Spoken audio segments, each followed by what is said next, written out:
Thanks for tuning in. This is the last chapter of this book. Please like and subscribe so I'll know if you would like me to post the next book in this series. Chapter 41. The Beginning of Them.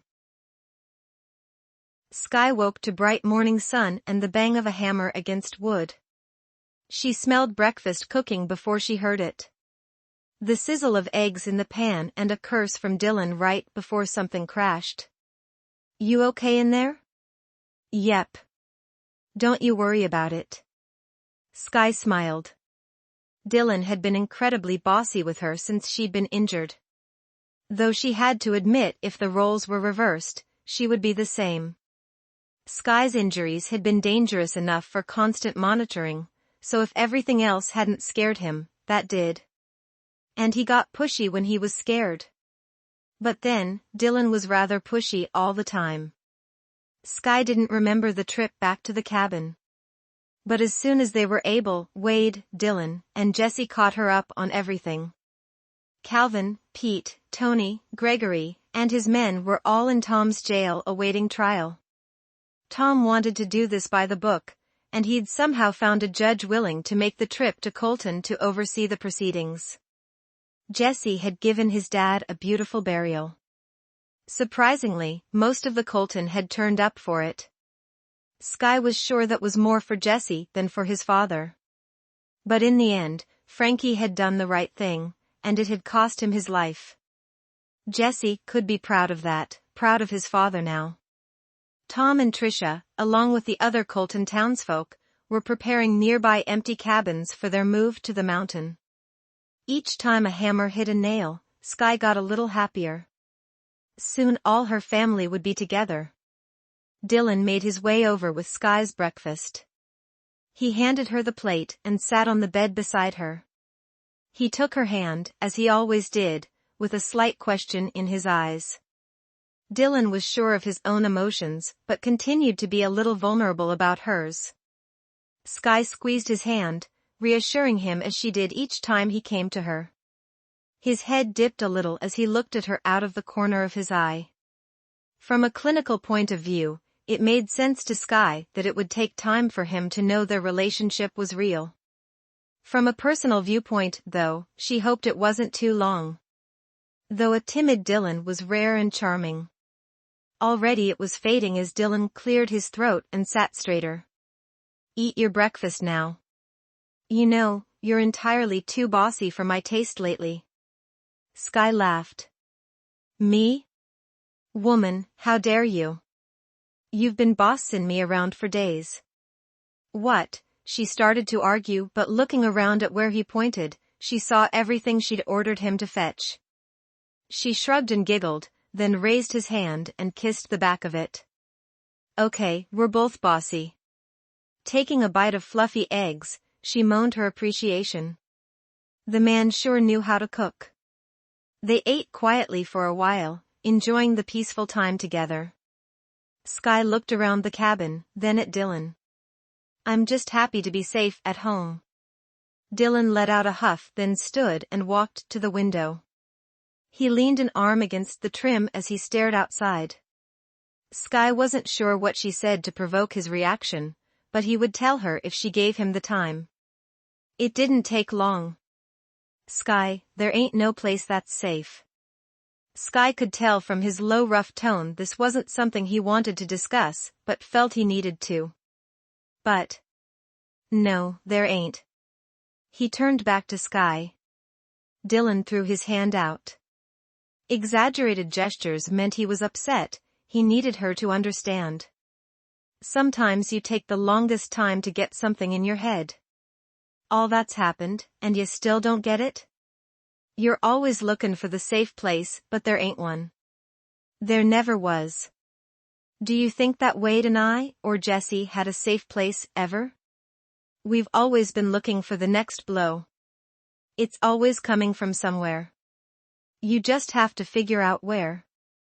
That big, fancy life you had, you didn't live in the real world. You lived in an illusion, a bubble, and you're still trying to. It's time to stop. It's gonna get you killed.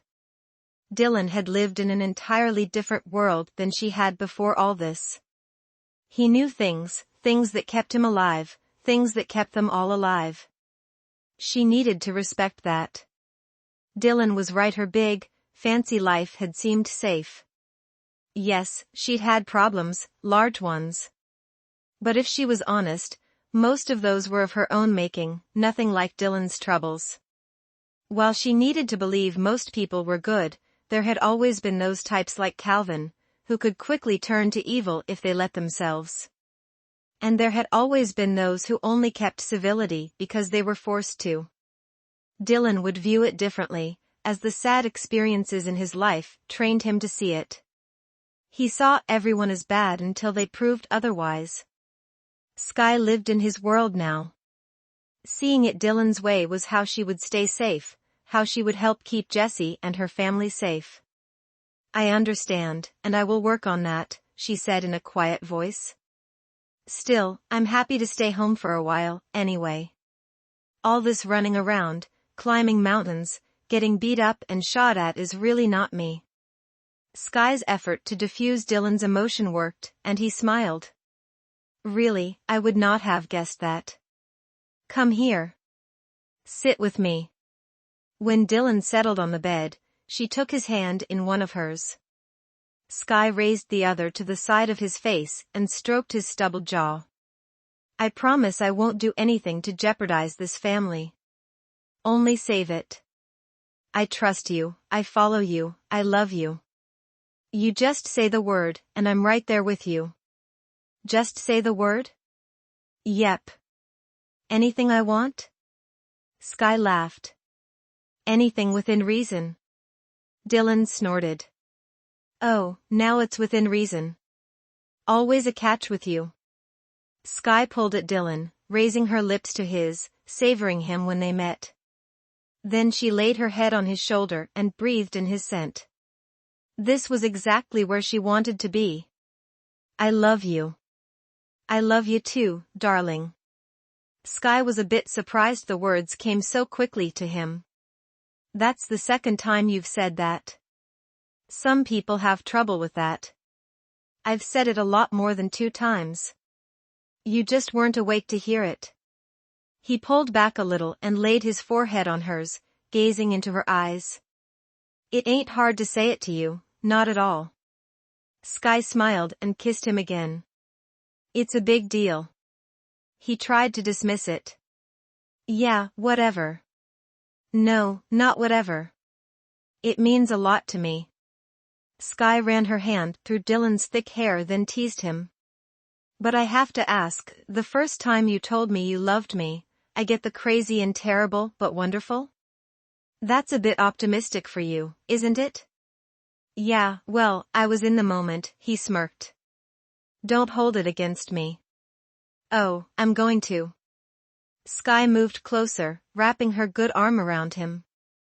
"I'm so going to hold it against you." "Stop," he said even as he pulled her tighter. The sudden pounding of feet on the wooden porch prepared them for Jessie's arrival. "We really need our own room," Dylan said, complaining about his one-room cabin, as he pulled away, grimacing his displeasure at the interruption. Jessie chatted nonstop about his part in the building work. She recalled when it took everything she had to get him to say more than 2 words at the same time. A warm glow started as he continued his animated story. This was her son. She helped Jessie become this, something he would never have been without her. "Come here." Sky waved him over when he stopped to take a breath. "Not again." Jessie moaned as he moved closer. Hugs on demand for the foreseeable future. Sky reminded him with her arms stretched toward him. "Are you gonna cry this time?" The boy eyed her wearily.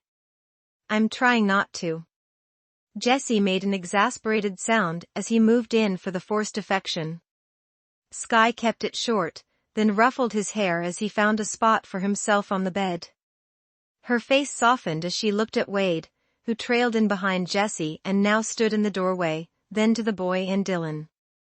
This disease had taken so much from her, but it had also given her so much. Her family.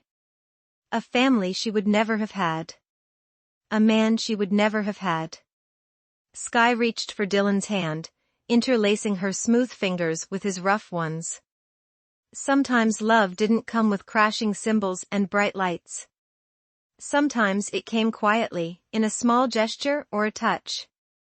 Something that began deep inside and grew until it breathed with every breath and throbbed with every heartbeat. Only then could one see it for what it was. This was the strongest, surest love. One Sky was certain was right and true. There had been no dressing up, no dating, just a quiet merge of two lives. A look between the two of them, a step toward each other, a matching of strides, and there it was. The beginning of them.